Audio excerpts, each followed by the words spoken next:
Halo, Dr. Razila, oke, makasih Rizka.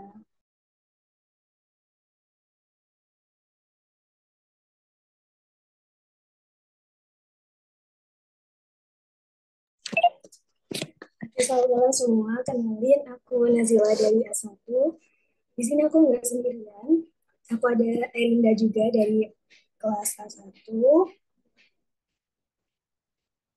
Jadi, malam ini kita akan belajar dan diskusi bareng ya tentang UTB sama UAB Mikrobiologi kemarin. Kita akan bahas soal yang kemarin keluar karena Dokter Ika juga bilang kalau sebagian besar soal UAB 2 itu yang keluar dari soal-soal ujian yang kemarin. Tapi nggak menutup kemungkinan juga bakal ada soal baru juga. Jadi kalian baca PPT ya, soalnya kalau aku lihat dosennya ini bikin soal dari PPT yang cukup detail juga, yang kemungkinan kita itu miss atau nge-skip untuk membacanya. Nah, jadi mungkin nanti kalau ada pertanyaan atau uh, pendapat yang berbeda dari apa yang kita sampaikan, boleh langsung on mic atau chat di kolom komentar aja ya.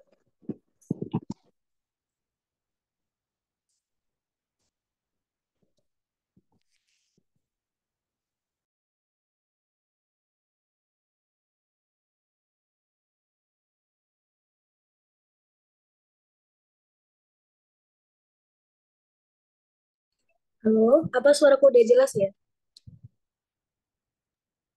udah Ada yang ngechat kurang jelas soalnya. Oke, kasih Rizka. Langsung aku share screen ya. Oh iya, ini nanti yang UTB yang dibahas Erinda, aku ngebahasnya yang UAB ya.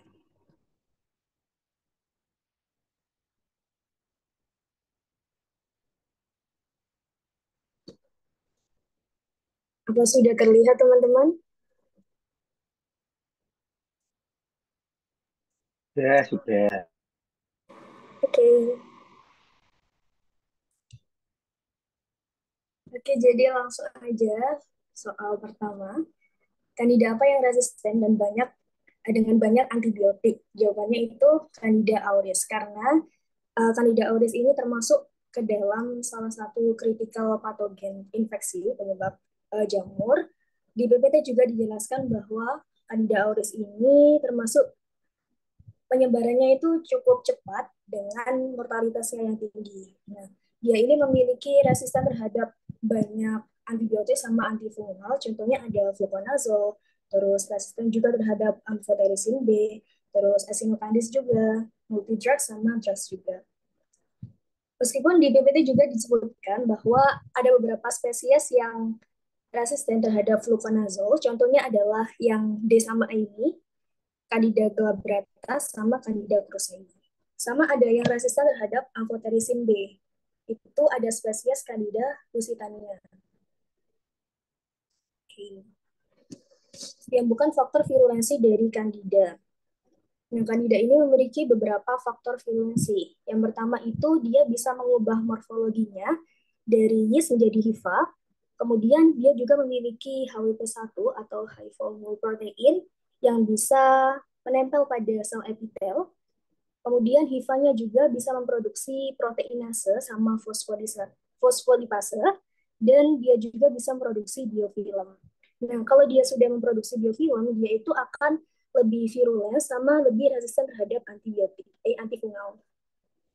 Jadi jawabannya adalah yang ada sih. Oke, lanjut SARS-CoV-2 yang termasuk VOC adalah VOC ini adalah variant of concern. Jadi VOC dari SARS-CoV-2 ini ada 5 tipe, ada alpha, beta, gamma, delta, sama omikron. Jadi yang tidak termasuk itu adalah yang epsilon. Di PPT juga ada ini.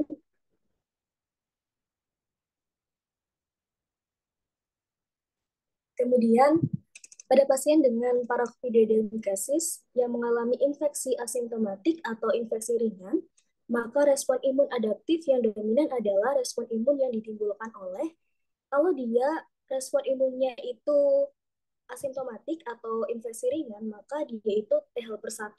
Karena T helper 1 ini dia akan merangsang makrofag sama NK sel untuk membunuh patogen yang intraseluler. Nah, infeksi yang ditimbulkan itu seringkali tanpa gejala atau asimptomatik. Jadi jawabannya yang T helper 1. Oke, lanjut. Obat antifungal apa yang dapat menghambat 14 alfa demetilase? Jadi ini 14 alfa demetilase ini bisa dihambat oleh antifungal golongan azol. Kalau yang squalene epoksidase dia itu dihambat oleh antifungal yang golongan adilamis. Nah, kalau dari soalnya yang termasuk dalam golongan azol ini adalah miconazole. Nah ini, miconazole. Jadi jawabannya yang miconazole. Oke, lanjut. Jamur berikut merupakan jamur yang dimorfik, kecuali jadi ada beberapa jamur yang dimorfik. Kalau menghafalkannya itu bisa pakai cara ini, BPHCS, B. Blastomyces dermatidis, Paracumidioides brasiliensis, Histoplasma capsulatum, Coccidioides imitis, sama Sporotis kenchi. Jadi yang tidak termasuk pada jamur yang dimorfik adalah Chromoblastomycosis. Oke, untuk pengiriman spesimen jaringan biopsi, dilakukan pewarnaan GMS menggunakan media apa? Kalau dia tujuannya untuk pewarnaan GMS atau pewarnaan PAS, periodic adhesive, yaitu menggunakan formalin 10%. Kalau dia tujuannya untuk kultur, maka dia menggunakan NaCl 0,9%. Jadi jawabannya yang formalin 10%. Bentuk menular dari jamur dimorfik yang menyebabkan sistemik mikosis adalah, jadi sesuai yang dokter Ika jelasin, kalau dia itu sistemik mikosis, maka bentuk infeksiusnya itu berada pada suhu 25 derajat Celcius ketika dia berada di lingkungan. Nah, dia itu dalam bentuk mold atau hifa.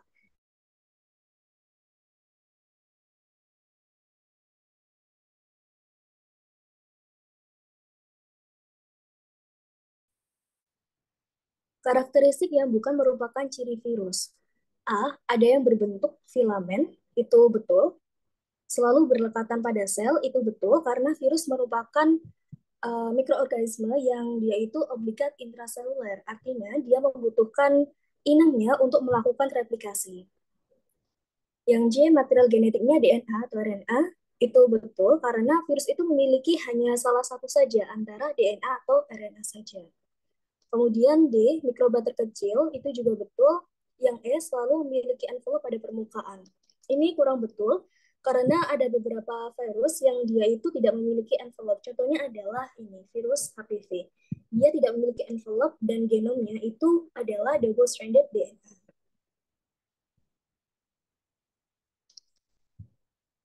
Oke, yang tidak termasuk hasilnya PPRA adalah, jadi PPRA atau ARCP ini yang pertama itu adalah clinicians atau praktisi klinik, kemudian ada spesialis mikrobiologi klinik, terus ada tim pengendali sama pencegahan infeksi sama farmasi klinik. Jadi yang tidak termasuk yaitu adalah jumlah pabrik penghasil antibiotik. Oke, lanjut. Warna yang dihasilkan oleh pewarnaan GMS. Nah, ini juga keluar pada ujian praktikumnya. Warnanya yang dihasilkan itu hitam. Pelayanan mikrobiologi klinik sangat penting sekali pada PPRA. Salah satu peran penting bagi para klinisi adalah penjualan antibiotika salah, biaya perawatan juga salah.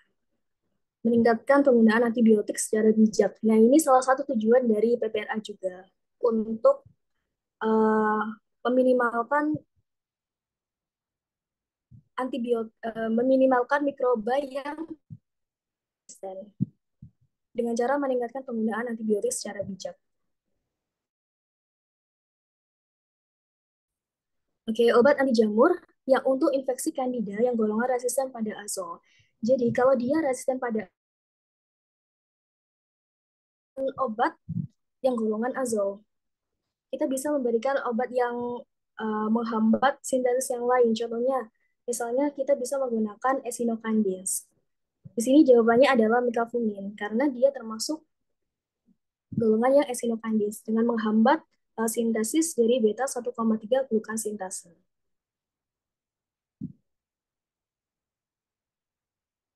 Pasien terkena Paravocidioides brasiliensis dengan peningkatan IL-4, IL-5, IgE, sama eosinofilia. Respon imun manakah yang dominan? Jadi kalau dilihat dari PPT, T helper 2 itu dia akan meningkatkan IL-4 sama IL-5. Kalau dia T helper 1, dia akan meningkatkan interferon gamma. Kalau dia T helper 17, itu ke IL-17A, IL-17F, sama IL-22. Jadi kalau yang peningkatan IL-4, IL-5, itu ke T helper 2-nya. Mungkin dari sini ada yang ditanyakan? Bentar ya, ngecek kolom komen.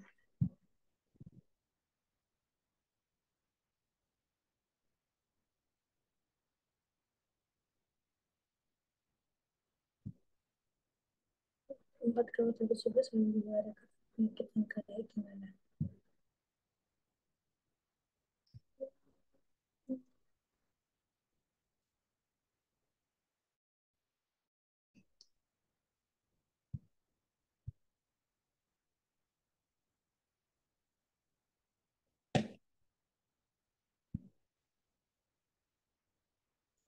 Oke, nanti aku jawab ya, lanjut dulu aja.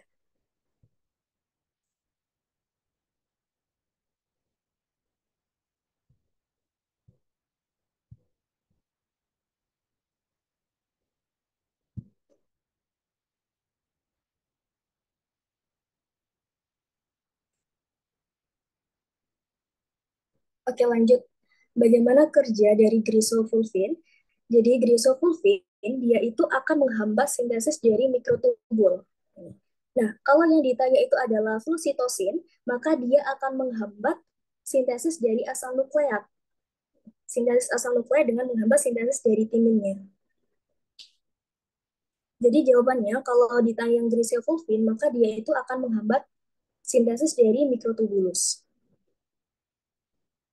Berikut bukan merupakan pams pada jamur patogenik adalah jawabannya adalah yang gliserol karena jamur ini tidak memiliki gliserol. Kalau yang kitin, beta-glukan, N-limanan ini merupakan komponen penyusun dinding sel dari jamur. Jadi dia termasuk pams pada jamur patogenik. Yang bukan mekanisme obat anti jamur adalah yang D menghambat sintesis kolesterol karena jamur tidak memiliki kolesterol. Membran sitoplasma jamur itu dia tersusun dari sterols dalam bentuk ergosterols. Yang kurang tepat tentang dermatofitosis adalah ini jawabannya yang D termasuk jamur yes. Karena kalau dia dilihat dari mikroskopik, maka morfologinya itu berupa makrokonidia atau mikrokonidia.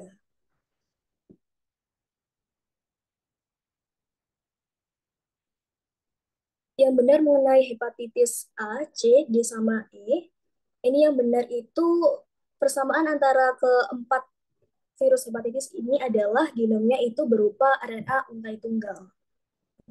Jadi hepatitis A, hepatitis C, D, sama E itu genomnya berupa single-stranded RNA. Kalau yang berbeda sendiri itu hepatitis B. Dia berupa double-stranded DNA. Dia lebih kompleks. Nah, kalau yang ditanya envelope, yang tidak memiliki envelope, dia itu hepatitis A sama hepatitis C. Cara ngafalinnya itu yang pinggir-pinggir aja. Jadi yang pinggir hepatitis A sama E, dia tidak memiliki envelope. Kalau yang di tengah-tengah, B, C, sama D, dia memiliki envelope. Nah, kalau yang ditanya itu transmisinya, yang fekal oral itu yang pinggir-pinggir juga, yang sama tadi. Fekal oral itu ya hepatitis A sama hepatitis E. Kalau yang melalui parenteral, yang tengah-tengah, hepatitis B sama C sama D. Gitu. Oke, faktor HPV yang berkontribusi dengan terjadinya kanker serviks kecuali, nah kalau di BBT itu ini ada beberapa faktor yang berkontribusi dalam terjadinya kanker serviks, ada karakteristik atau tipe, viral load, sama persistensi dari HPV, terus ada host immunity sama genetik, terus ada mutasi dari HPV itu sendiri. Jadi yang A ini betul, mutasi gen HPV, terus yang B, muatan HPV yang tinggi juga betul, yang C, tipe HPV beresiko tinggi 16, 18, sama 45. Ini juga betul. Jadi ada tipe HPV yang beresiko tinggi, ini di bold ada 16, 18, sama 45. Kalau HPV yang dia beresiko rendah itu ada 6 sampai 6 sama 11. Nah, yang kecuali berarti dia yang terbentuknya virus yang ikut dalam siklus hidup normal.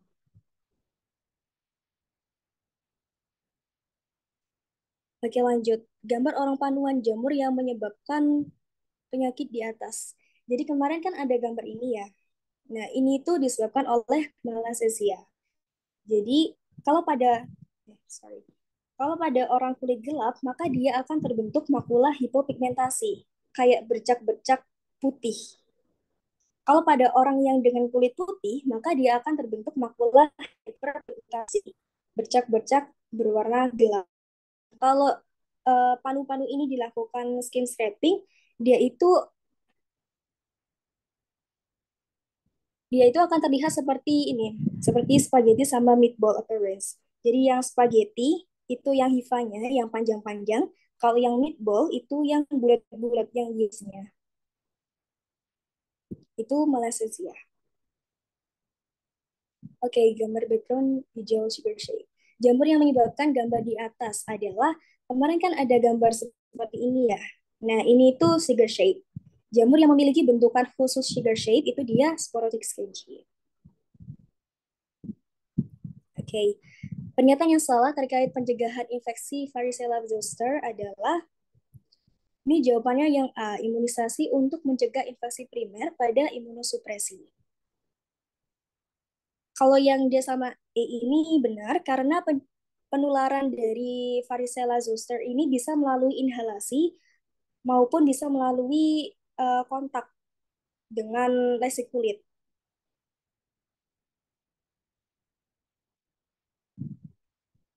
Antibiotik inhibitor protease tersebut bekerja dengan cara, ini jawabannya yang D, menghambat langkah terakhir aplikasi, karena di PPT juga ada. Jadi ini, protease inhibitor, dia itu akan menghambat proses replikasi yang terakhir sehingga tidak terbentuk virus-virus yang baru. Infeksi rotavirus dapat ditularkan karena, jadi infeksi rotavirus ini mode transmisinya itu melalui fekal oral, juga bisa melalui aerosol, maupun kontak dengan makanan yang terkontaminasi, air yang terkontaminasi, maupun lingkungan yang terkontaminasi. Jadi, jawabannya higienitas sanitasi rendah, makanan terkontaminasi, infeksi pada host yang belum vaksin, makanan terkontaminasi. Ini berarti jawabannya benar semua. Jawabannya yang A. Oke, pasien tuan A dibawa ke UGD karena mengalami sesak nafas dan agak demam. Pasien diketahui menderita AIDS sejak 5 tahun yang lalu. Dokter menduga pasien terinfeksi pneumocystis jirovecii. Maka yang betul adalah pemeriksaan Gensa dari BAL menunjukkan parasistic body. Ini salah karena harusnya dia menunjukkan intracystic body. Terus pemeriksaan HI pada jaringan paru menunjukkan honeycomb appearance. Ini sepertinya benar. Pemeriksaan sputum merupakan metode paling bagus dalam penegakan diagnosis. Ini salah karena sputum itu dia kurang baik dalam diagnosisnya. Pemeriksaan GMS menunjukkan adanya kista. Ini juga benar. Spesimen BAL adalah spesimen representatif. Ini kayaknya yang paling benar karena aku kemarin jawab ini soalnya. Jadi pemeriksaan BAL itu dia paling baik dalam menegakkan diagnosis pneumocystis jirovecii. Manakah yang bukan merupakan faktor dari infeksi jamur Candida? Nah, kalau di PPT ada beberapa faktor dari infeksi jamur Candida. Contohnya adalah kemoterapi, terus antibiotik, terus ada penggunaan kateter, sama invasive procedures. Jadi jawabannya yang bukan termasuk faktor dari infeksi jamur adalah obat antivirus. Yang bukan ciri influenza D. Ini jawabannya yang C, menyebabkan penyakit pada manusia. Karena influenza D itu dia tidak menyebabkan penyakit pada manusia, dia hanya pada hewan. Kalau influenza yang A, B sama C, dia bisa ke manusia. Dan yang paling beresiko adalah influenza yang tipe A.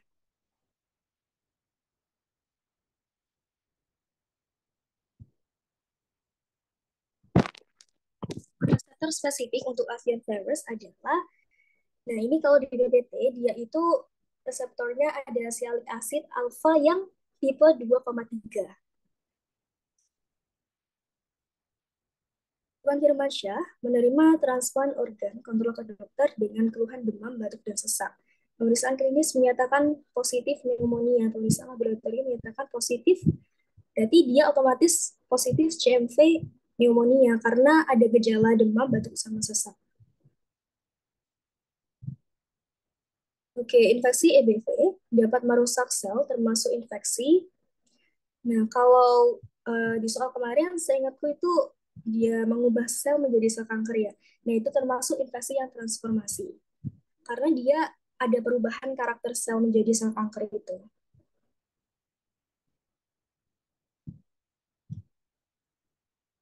Seorang pasien HIV berumur 41 tahun menolak terapi antiretroviral, didiagnosis terinfeksi pneumocystic jirovecii. Hal yang paling mungkin terjadi adalah,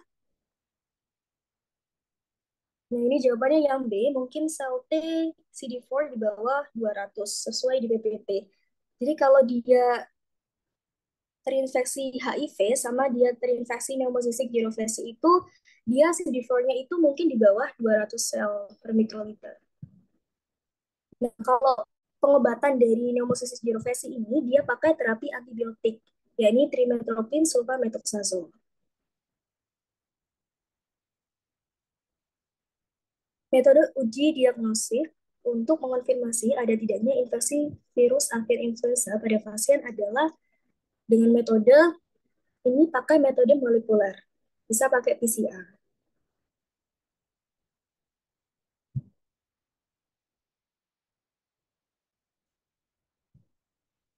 Oke, metode uji virologi untuk mengetahui jumlah kuantitatif virus yang bersifat infeksius adalah dia bisa pakai plaque assay. Karena plaque itu bisa mendeteksi virus yang bersifat infeksius. Seperti yang sudah dijelaskan di PPT.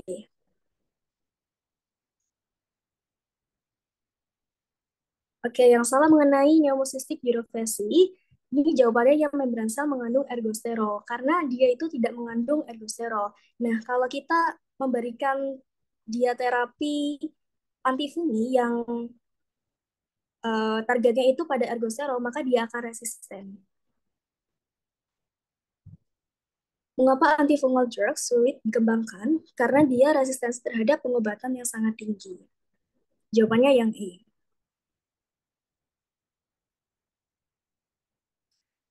Ini faktor virulensi yang menyebabkan kandida tahan terhadap antifungal adalah seperti yang sudah aku jelasin tadi, kalau kandida sudah membentuk antifungal, maka dia itu akan lebih virus dan lebih resisten terhadap antifungal. Jadi jawabannya yang biofilm. Oke, ini perawat umur 39 tahun terinfeksi HBsAg sama HBeAg. Kemungkinan, nah ini agak bingung ya. Tapi kalau di PPT itu, kalau dia terinfeksi HBsAg-nya positif sama HB HBsAg-nya positif sama HBeAg-nya positif, dia itu kemungkinan bisa terjadi infeksi yang kronik.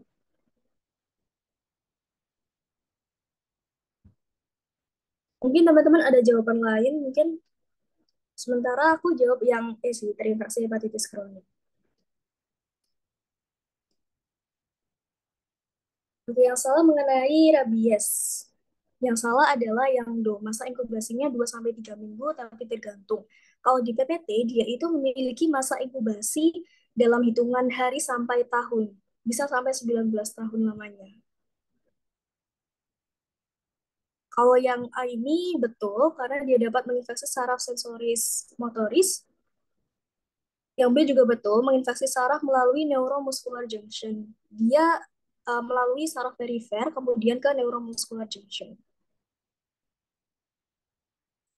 Itu kan badai sitokin juga betul, termasuk zoonosis. Betul. Pasien HIV dengan gangguan sensorik dan motorik diduga gangguan pada otak. Biopsi cairan cerebrospinal menunjukkan bentukan bulat dengan ruang kosong di sekitarnya. Jamur yang menginfeksi adalah, nah kalau jamur dengan bentukan ruang kosong, maka dia itu Cryptococcus neoformans.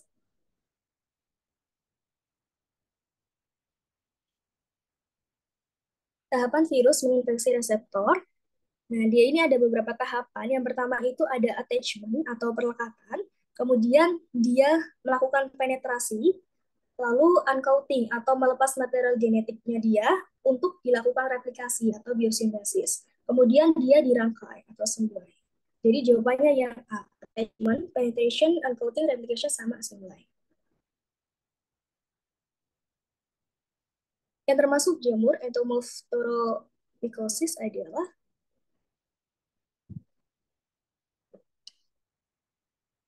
Nah, jamur yang entomophthorophycosis ini terbagi menjadi dua, ada yang basidiobolomicosis sama conidiobolomicosis. Kalau yang di soal ini, berarti jawabannya yang C, basidiobolomicosis. Oke, yang termasuk zigomycosis. Nah, zigomycosis ini juga terbagi menjadi dua, entomophthorophycosis yang tadi sama mucormycosis. Kalau di sini jawabannya yang mucormycosis. Yang memiliki bentuk barrel shape arthrochonidia adalah, jadi pada infeksi sistemik jamur, dia itu yang memiliki bentukan arthrochonidia itu hanya Coccidioides immitis. Yang lainnya itu dia bentukannya microconidia.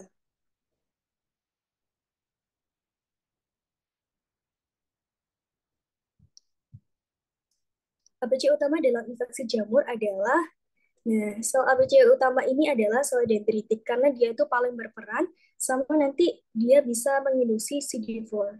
Ada T helper 1, T helper 17, T helper 2, sama T regulatory. Trisulfulin merupakan obat anti jamur dengan mekanisme menghambat mikrotubulus. Ini juga sudah tadi. Penyakit yang disebabkan oleh fungi sukutan yang dimorfik. Jadi tadi kan sudah dijelasin ya bahwa yang jamur dimorfik itu ada 5, BPHCS. BPHCS ada blastomycosis,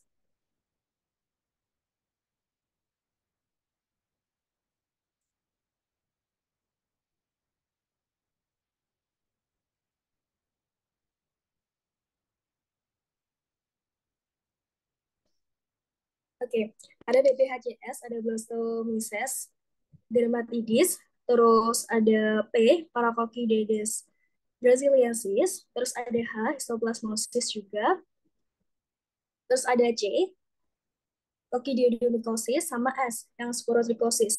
Nah, yang keempat tadi itu termasuk ke dalam systemic mycosis. Kalau yang subkutan itu hanya yang sporotrichosis. Jadi jawabannya yang A, sporotrichosis. Oke, germ 2 positif pada jamur, ini khas untuk Candida albicans.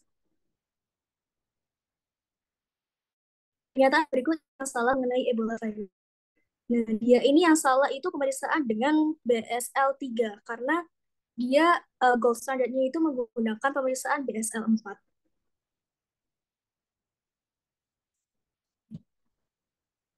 Ada virus di bawah ini yang tidak melalui saluran nafas. Kalau coronavirus melalui saluran nafas, paramyxovirus juga bisa melalui inhalasi, poxvirus melalui inhalasi juga, adeno juga inhalasi. Nah, yang tidak termasuk itu yang hepatnavirus. Karena hepatnavirus ini contohnya adalah virus hepatitis B. Dia transmisinya itu melalui parenteral, bisa melalui kulit, cairan, maupun darah. Kulit adalah penghalang yang kuat untuk masuknya virus, tetapi beberapa virus mampu menembus kulit dan memulai infeksi pada inang. Manakah dari berikut ini adalah contoh virus yang masuk melalui lecet kulit? Kalau nggak salah bukan lecet kulit, tapi kayak kalau pada kelamin berarti dia papillomavirus. Hal yang membuat mikroba resisten semakin banyak, ini yang E, tidak patuh kepada program pencegahan penyakit infeksi. Oke, pernyataan yang salah tentang jamur yang dimorfik. Nah, yang salah itu adalah pada suhu 37 derajat Celcius dia berbentuk mold. Harusnya pada suhu 37 derajat dia itu bentuknya adalah yeast. Kalau pada suhu 25 derajat dia itu bentuknya mold. Memiliki bentuk yeast dan mold itu benar. Jadi yang tidak benar itu yang B. Fungsi hifa bercabang. Fungi hifa bercabang membentuk sudut 45 derajat adalah ini Aspergillus. Seorang laki-laki sedang keluhan demam tinggi sejak 2 hari yang lalu setelah pulang berlibur dari Thailand. Dokter UGD menduga pasien mengalami gejala demam tinggi. Pemeriksaan lab yang tepat ini menggunakan antigen NS1 dengue.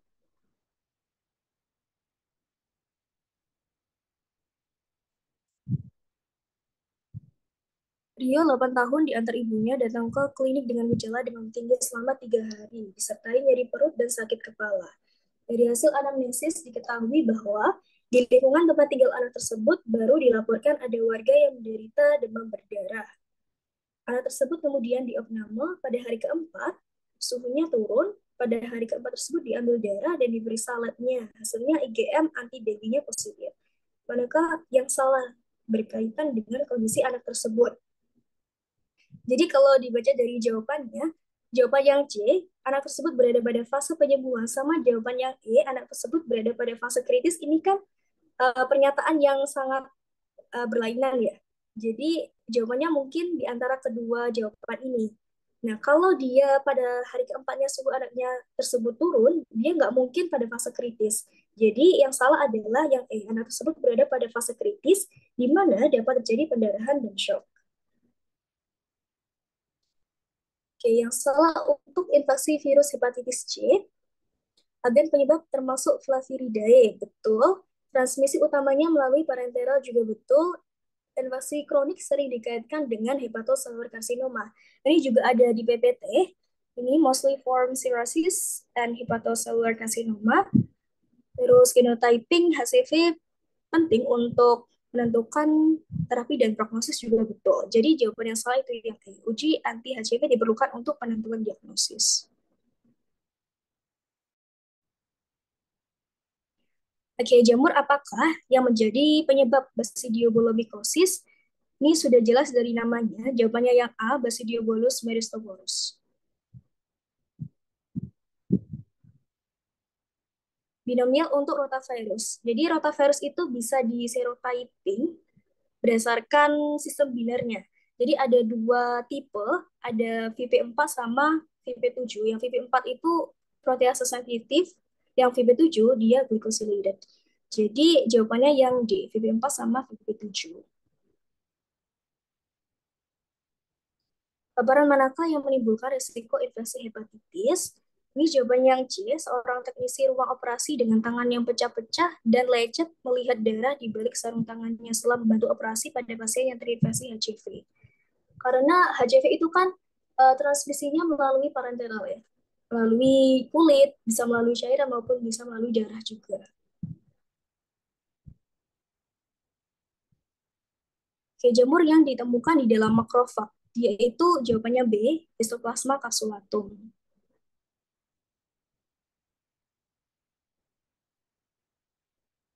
Reseptor apakah SARS-CoV-2? Jadi reseptor dari SARS-CoV-2 ini ada AC2 atau angiotensin converting enzyme 2 yang ini. Kalau TMP RSS2 ini digunakan untuk aktivasi protein spike-nya. Gitu.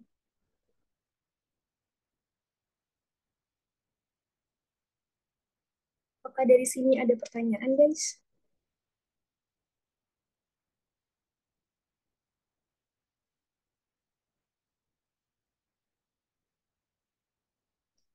Sorry, aku mau nanya.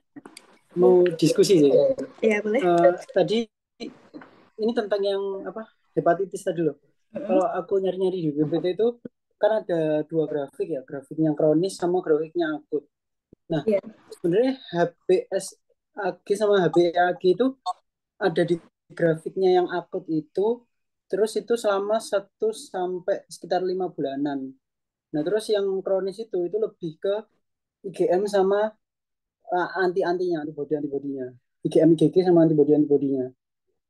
Jadi makanya aku kalau di yang grafik kronis itu kok ada HbS sama HbAg-nya aku juga nggak terlalu paham sih. Cuman kalau aku googling juga itu emang HbS-Ag sama HbAg, terutama HbAg ya, itu emang buat deteksi di awalnya. Tapi monggo kalau ada pendapat lain. Jadi menurutku kalau aku jawabnya bakalan jawab yang akut itu sih.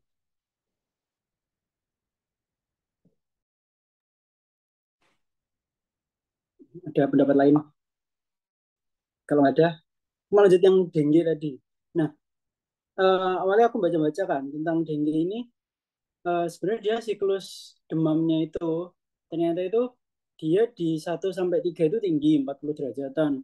Terus emang di hari ke 4 5 itu turun. Turun terus nanti naik lagi di hari ke 6. Kalau kata Kemenkes ini demam pelana kuda gitu. Di PPT juga ada kalau nggak salah. Di hari ke ini kan dari hari keempat ya. Jadi menurutku justru hari keempat itu dia malah fasenya fase kritis.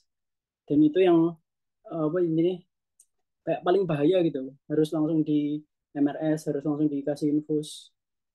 Aku bacanya gitu sih, tapi monggo kalau ada pendapat lain. Apa teman-teman ada pendapat lain ya? Diskusi ya, siapa tahu ada yang tahu kan. Ya, siapa tahu ada yang sudah baca-baca lebih lanjut.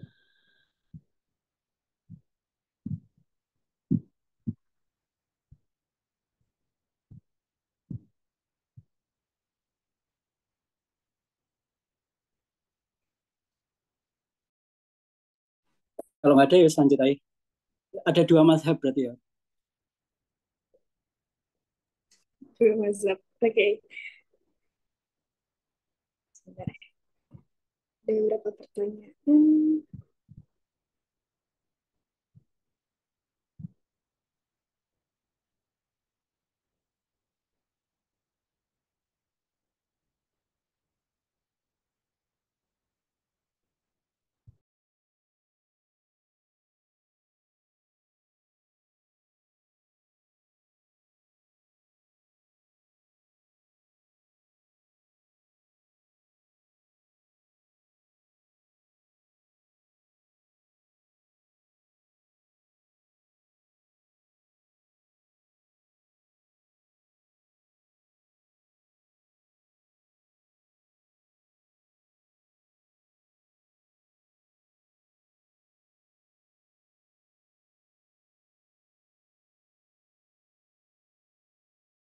Oke, aku izin mulai ya yang buat UTB.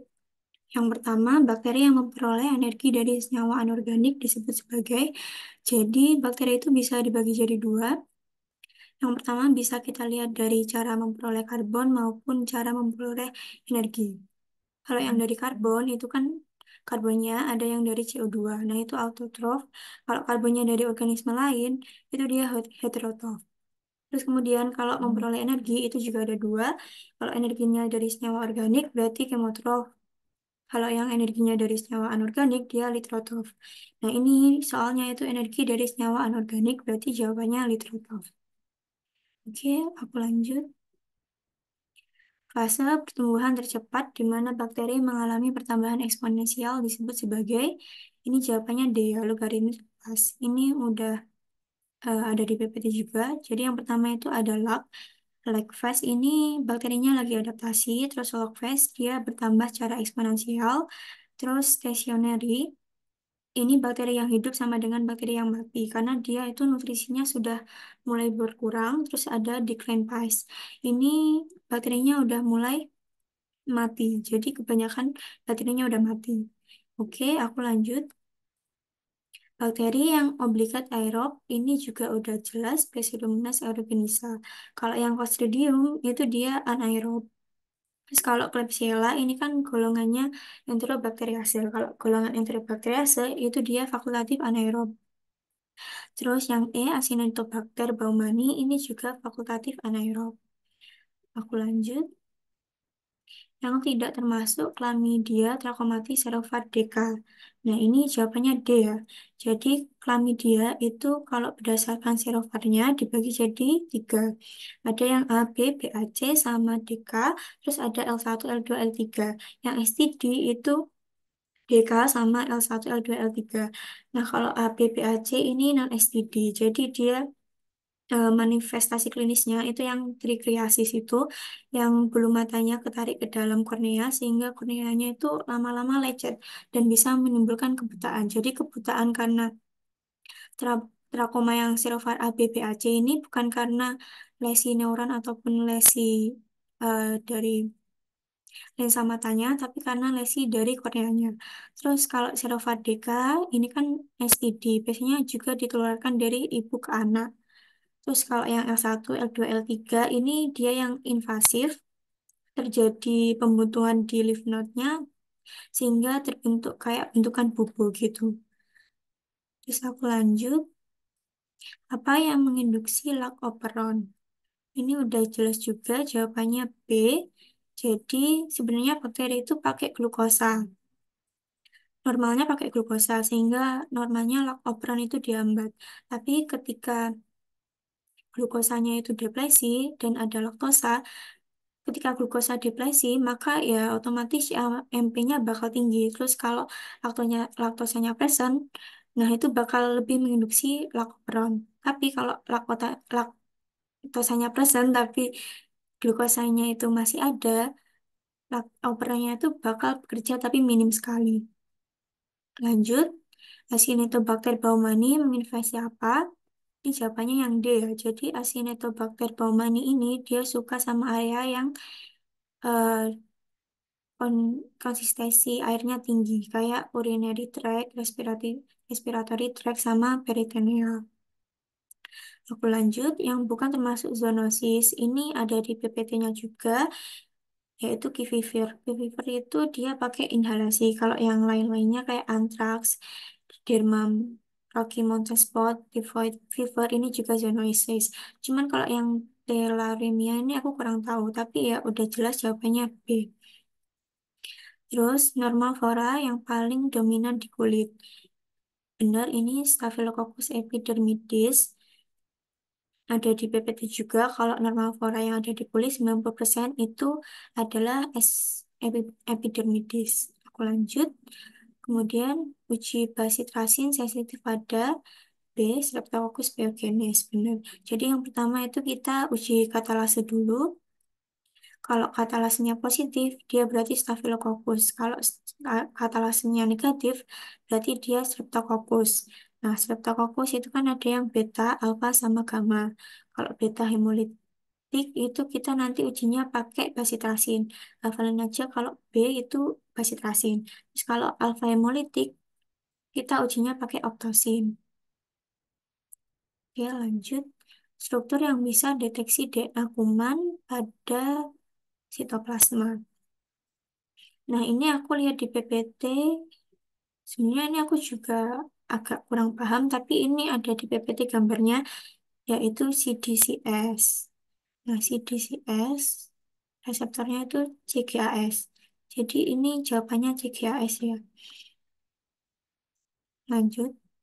Nah, kemarin itu juga kayaknya ada yang keluar soal-soal lain tentang imun. Yang pertama ada kayak fungsi epitel di innate immunity, yaitu sebagai physical barrier. Terus juga menghasilkan antimikroba. Terus juga di intraepitelnya itu juga ada limfosit yang berfungsi untuk membunuh mikroba. Terus ini juga mungkin bisa dipelajari buat jaga-jaga kalau keluar. Nah, ini terkait TH-TH. Kalau TH1 itu dia buat bakteri yang intraseluler. Kalau TH2 itu dia biasanya pakai helmin dan juga dia aktivasi eosinofil. Terus kalau TH17 ini dia untuk fungi. Terus ini juga ada macam-macam imunisasi. Yang pertama ada natural, aktif itu kita ya di imunisasi langsung. Terus ada juga natural pasif. Ini dari ibu ke bayinya lewat ASI, contohnya kayak kolostrum itu. Terus ada juga artifisial, aktif, itu vaksinasi. Terus juga ada artifisial, pasif itu kita diinjeksi antisera atau antibodi. Oke, lanjut. Media agar selektif untuk kultur sputum dari pasien TB baru. Yang pertama itu Thayer Martin, ini buat Neisseria gonorrhoeae. Terus B, Lewis dan Jason ini benar. Terus ada BAP. Nah, BAP ini biasanya untuk menangkap gram positif. Terus kalau Loeffler itu untuk Corynebacterium diphtheria. Terus kalau McConaughey ini biasanya dia juga nangkep bakteri yang gram negatif, tapi juga biasanya buat media diferensial antara yang laktos maupun non-laktos fermenter. Oke, lanjut. Hal berikut yang bukan mengenai replikasi DNA. Membutuhkan single cell protein. Oh, ini bentar. Terdapat enzim topoimerase. Ya, benar. Dia berfungsi untuk memutus ikatan hidrogen.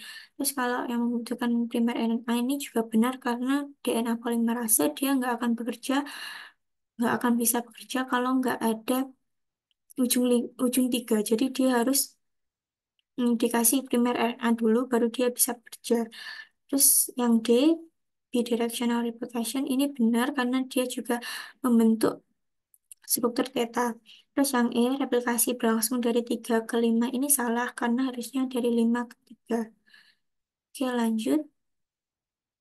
Ciri morfologi bakteri Corynebacterium diphtheria pada pemeriksaan mikroskopis disediakan abus mukosa dan dorsofaring dengan pewarnaan Neisser. Nah, ini udah jelas ya Neisser kata kuncinya berarti dia mau melihat granul metakromatik. Jadi jawabannya A. Terus suhu dan waktu yang digunakan untuk mensterilisasikan pakai autoclave. Nah, ini ada di PPT ya. Suhunya 121 derajat. Jadi jawabannya D. Lanjut, suasana anaerob untuk media perbenihan bakteri. Anaerob dapat diketahui dengan menggunakan indikator biologi. Ini jawabannya E, bakteri Pseudomonas aerogenisa. Kalau yang indikator kimianya itu bisa pakai methylene blue ataupun kertas resazurin. Kalau yang C ini, Bacillus stearatomophilus ini dia juga berfungsi untuk indikator spora, buat sterilisasi yang tadi.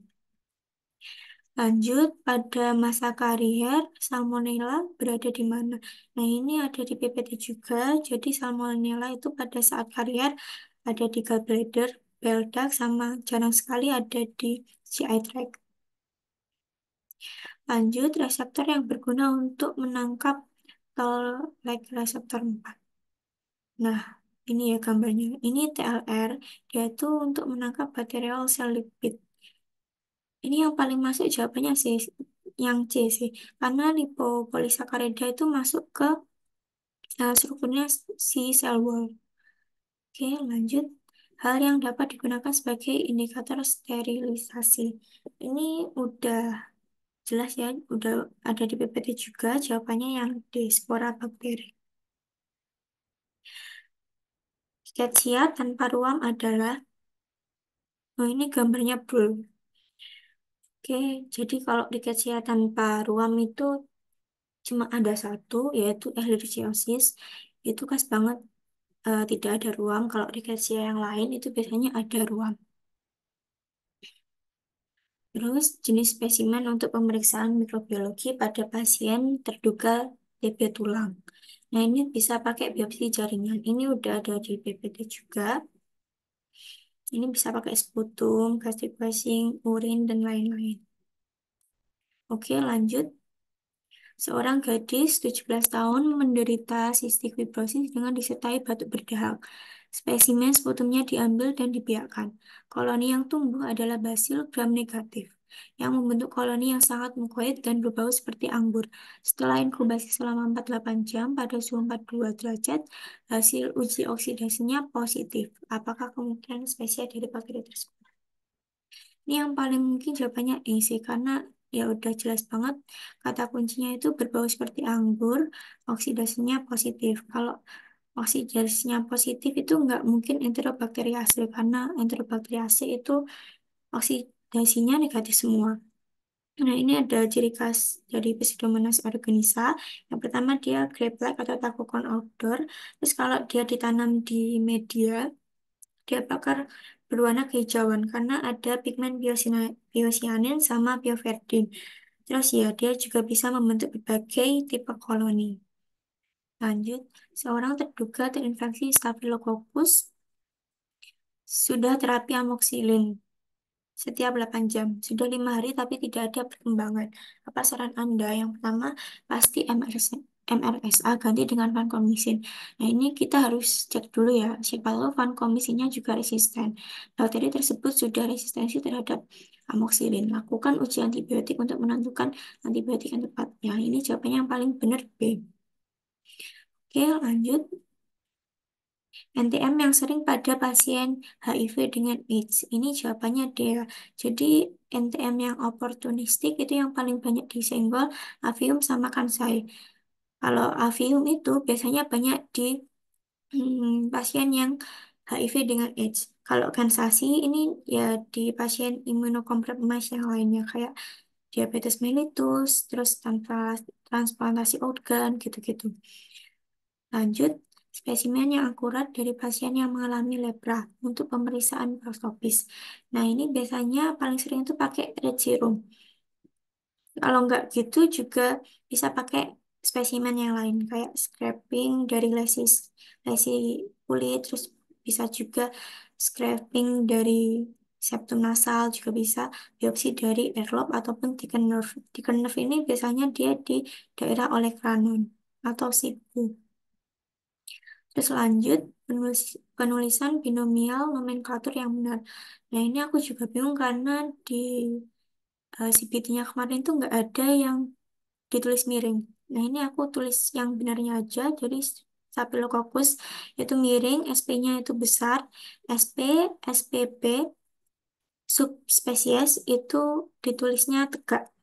Salmonella enterica subspesial enterica. Ini Salmonella entericanya miring, subspesiesnya ini dia tegak, enterikanya dia miring. Terus Salmonella typhi.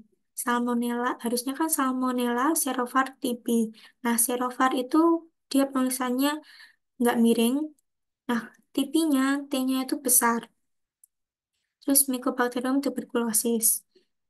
Ini miring semua. Terus Staphylococcus aureus serovar Dublin. Nah, ini D-nya harusnya besar. Ya, lanjut. Di mana letak dikasia dalam tubuh vektor? Nah, ini jawabannya juga ada di PPT, yaitu A dalam saluran cerna. Oke, lanjut. Kasus Rospot. Nah, ini khas banget kalau dia Salmonella typhi. Kalau non-typhoid Salmonella, itu dia nggak ada Rospotnya. Dan biasanya kalau dicek darahnya itu ada sepsisnya. Lanjut, grup bakteri yang memproduksi beta-laktamase, memproduksi ESBL dalam kelompok. Nah, ini Enterobacteriales, dia ordonya. Karena sebenarnya yang B, D ini juga masuk, yang C ini juga masuk. Karena ya yang ditanya kelompok, maka jawabannya yang A, yang ordonya. Terus yang termasuk media diferensial, ya ini jawabannya B, McConkie. Kalau Salmonella Shigella agar, dia ini selektif. Karena ya hanya Salmonella sama Shigella doang yang bisa tumbuh di media itu. Terus ini juga ada klasifikasi media perbenihan, mungkin bisa dilihat nanti. Nah, ini nutrisi makro itu apa? C. Jadi hafalin yang nutrisi mikronya aja, MN, ZN, Komuniku. Nah, selain itu berarti dia makro. Vaksin untuk dewasa. Ini kayaknya vaksin pertusis deh. Jadi vaksin pertusis itu dia digabung dengan vaksin menjadi vaksin DTP. Difteri, tetanus, sama pertusis. Nah, itu macamnya ada 3. DTAP, DTWP, sama TDAP. DTAP, A-nya kecil itu aseluler, berarti yang diinjeksikan ke tubuh itu dia cuma protein dari bakterinya. Kalau W itu whole body, jadi semua vegetatif dari bakteri itu diinjeksikan ke tubuh kita. Terus ada TDAP, D-nya kecil. Nah, ini biasanya buat eh, orang yang udah dewasa, biasanya anak SD kelas 6 ke atas, anak ya, karena ya dirasa antibodi mereka udah kuat. Nah, isinya itu biasanya bakteri yang lebih sedikit. Bahan kimia pemutih yang buat disinfektan, ini jawabannya yang A, natrium hipoklorit ataupun sodium hipoklorit. Nah ini, dia pemutih rumahan. Lanjut, Bapak 65 tahun datang ke UGD dengan keluhan diare cair. Sudah 2 hari dengan frekuensi lebih dari 10 kali. Mual dan muntah. Pemeriksaan menunjukkan bla bla bla. Tindakan awal yang harus dilakukan kepada pasien adalah, nah ini kan pasiennya dia diare. Diare itu kan konsistensinya cair ya. Pasti kandungan airnya juga banyak. Nah, yang pertama kali harus kita lakukan adalah rehidrasi. Karena takutnya pasien ini udah dehidrasi. Karena ya dia udah diare terus-menerus selama 2 hari. Lanjut, pasien datang dengan mengeluh ada benjolan di pantatnya. Makin hari semakin membesar, 4 cm, apa yang sebaiknya dilakukan pada pasien? Nah, ini yang A, abses harus diangkat. Kalau nggak salah itu kata-katanya lukanya, absesnya ini ada kayak matanya gitu. Nah, matanya itu harus diangkat, dibersihkan. Debrisnya itu dibersihkan sampai bersih agar nggak terjadi reinfeksi. Terus lanjut, nyeri kuadran bawah diduga apendisitis. Cold enrichment. Nah, ini kata kuncinya cold enrichment. Ini udah pasti Yersinia enterocolitica ataupun pseudotuberculosis. Nah, kalau yang pestis ini kita nggak pelajari karena nggak ke manusia. Mana yang benar mengenai insertion sequence? Nah, ini jawabannya A. Kalau yang B memiliki 2 gen transposase, harusnya itu dia satu, tidak bisa menyisipkan diri pada kromosom bakteri lain. Ini harusnya bisa. Terus umumnya membawa gen virulensi. Nah, gen virulensi itu dia termasuk ke konjugatif plasmid. Jadi kalau awalnya dia nggak virulens, ya dia nggak bakal jadi virulens. Terus lanjut, bakteri apa yang konsentrasi infektifnya terendah di tubuh manusia? Ini ada Shigella sama Salmonella. Sebenarnya Salmonella iya, tapi yang serovar TB. Kalau yang selain TB, dia itu tinggi 10/5 sampai 10/8. Kalau yang Shigella ini dia rendah banget. Jadi 10/2 dia udah terinfeksi orangnya. Lanjut, transport nutrisi pada bakteri kecuali pertukaran ion. Jadi, transportasi itu ada yang aktif sama pasif. Aktif itu pakai energi, pasif enggak. Pasif itu ada difusi terfasilitasi, ada difusi sederhana, dan ada endositosis juga. Terus lanjut, ESBL bisa menghambat antibiotik. ESBL itu kan dia berarti memproduksi beta laktamase yang memecah ring beta laktam. Nah, berarti ya bisa dinalar kalau dia itu resisten terhadap golongan penisilin. Nah, ini kan masuk golongan penisilin. Kalau yang B, C, E ini kan dia eh, yang menghambat sintesis protein. Oke, mungkin itu aja apa ya ada yang mau ditanyakan atau yang mau didiskusikan.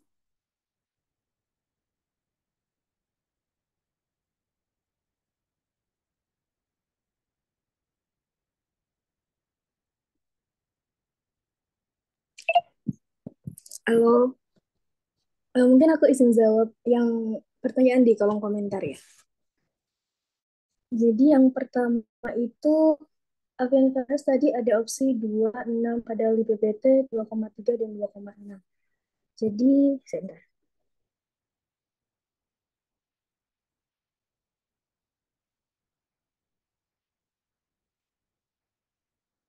Ini ya yang buat avian virus. Jadi influenza virus ini kan reseptornya itu sialic acid. Nah, sialic acid ini memiliki 2 tipe, ada yang alpha 2,3 sialic acid sama alpha 2,6 sialic acid. Nah, yang alpha 2,6 dia itu kebanyakan di uh, saluran respiratori yang atas. Kalau yang alpha 2,3 itu kebanyakan di respiratori yang bawah. Kalau yang avian influenza itu dia prefer reseptornya itu adalah sialic acid yang alpha 2,3 gitu. BBT sudah ada ini, terus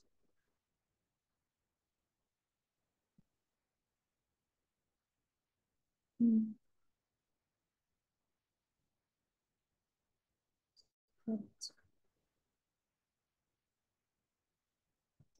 Oh iya, yang ini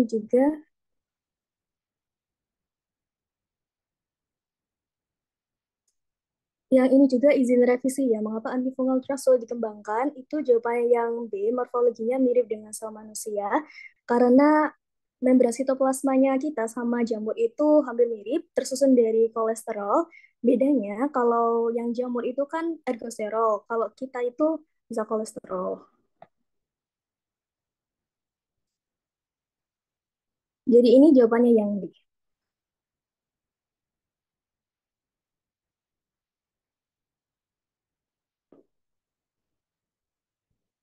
Oh ya, sama yang dengue tadi, mhm,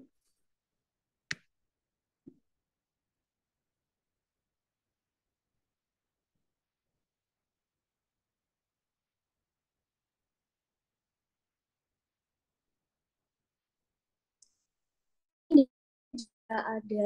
Tadi kan soalnya bilang kalau pada hari keempat temperaturnya dia itu suhunya turun.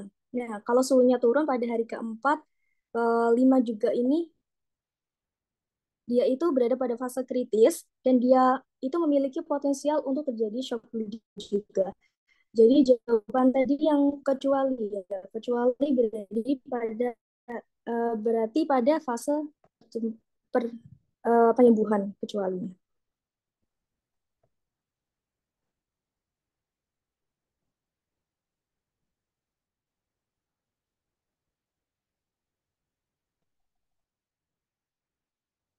Apa dari sini ada pertanyaan lagi? Nah, iya, aku juga mau izin revisi bentar. Oh iya, nanti PPT-nya di-share ya, linknya.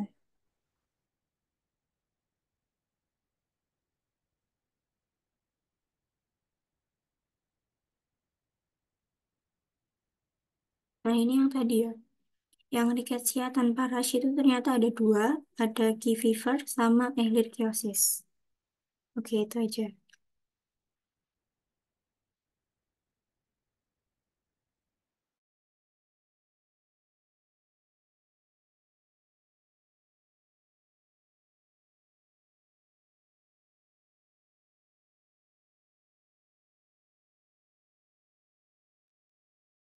Ada yang mau ditanyakan nggak atau mau didiskusikan?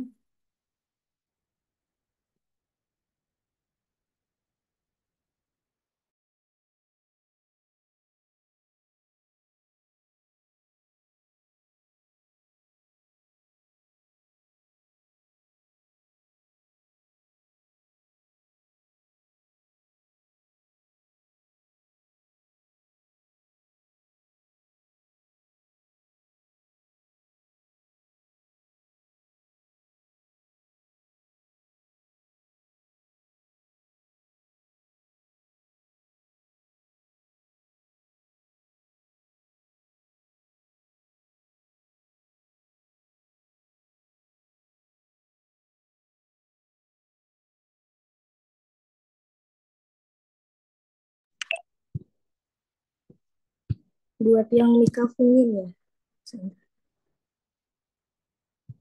Iya, obat anti jamur yang untuk infeksi kandida yang golongan resisten pada azol. Jadi dia kalau resisten pada azol, dia kan nggak bisa dikasih obat-obatan yang ini ya, yang itraconazole, miconazole, dia kan nggak bisa dikasih. Nah, jawaban A, metronidazole ini kan bukan termasuk antifungal. Terus yang B, miconazole, miconazole kan termasuk golongan yang azol. Jadi kalau dia resisten pada azol, kita tidak bisa ngasih yang golongan azol. Jadi yang miconazole itu yang salah juga. Kalau C, micafungin, nah micafungin ini kan termasuk golongan esinofandins. Jadi kalau dia resisten terhadap azol, kita bisa ngasih obat antifungal lain uh, yang tidak resisten. Contohnya ini esinokandis, dia kan tidak resisten terhadap esinokandis. Jadi kita bisa ngasih micafungin. Kalau mupirocin ini nggak ada. Terus squalene kan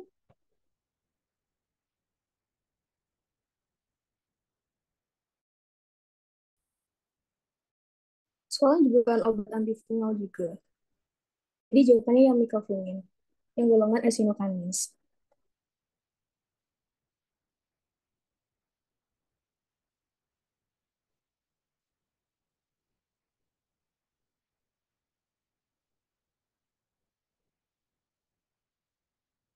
Soal yang HIV mutase gen itu, yang mutase apa ya, Bit?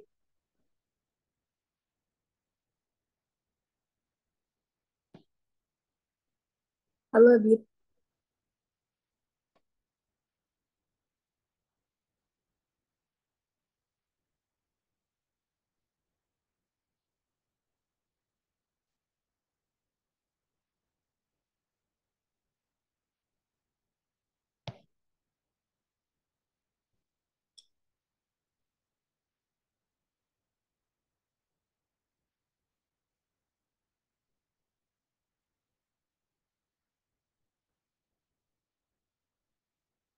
Jangan resisten. Yang jawabannya ada INV, terus Popal Gagita. Oh, jujur gak tahu, tapi aku kemarin jawab yang ENV sih. Mungkin teman-teman ada jawaban lain kah? Atau ada yang tahu mungkin? Arina kemarin jawab apa ya?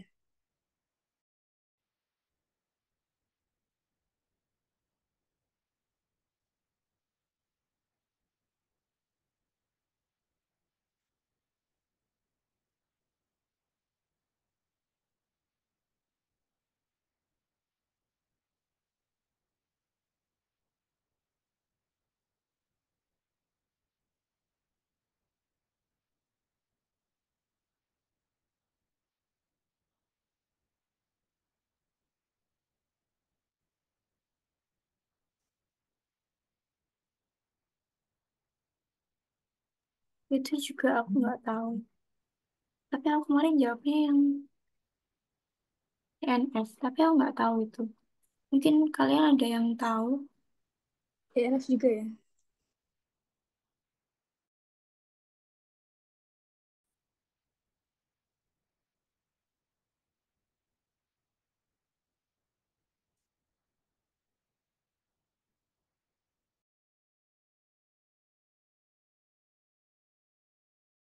Nah, ini kemarin juga kalau nggak salah ada soal yang regulasi lack operon, positif saja, negatif saja, positif dan negatif, negatif 75%, positif 25%, kadang-kadang negatif atau positif. Hmm, aku kemarin jawabnya yang negatif 75%, positif 25%. Soalnya pikirku kan soalnya kalau dia dalam keadaan normal, itu kan dia pakai glukos ya. Jadi laktosnya apa nggak dijalankan. Tapi mungkin dari kalian ada jawaban lain atau pendapat lain. Kalau Nazila kemarin jawab apa ya?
Halo, adakah yang mau bertanya lagi?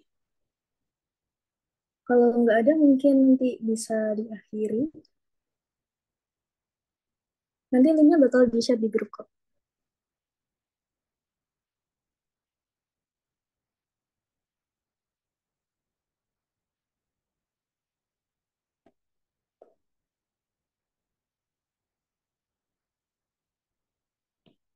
Kalian bisa baca PPT lagi ya guys, secara detail dan merinci.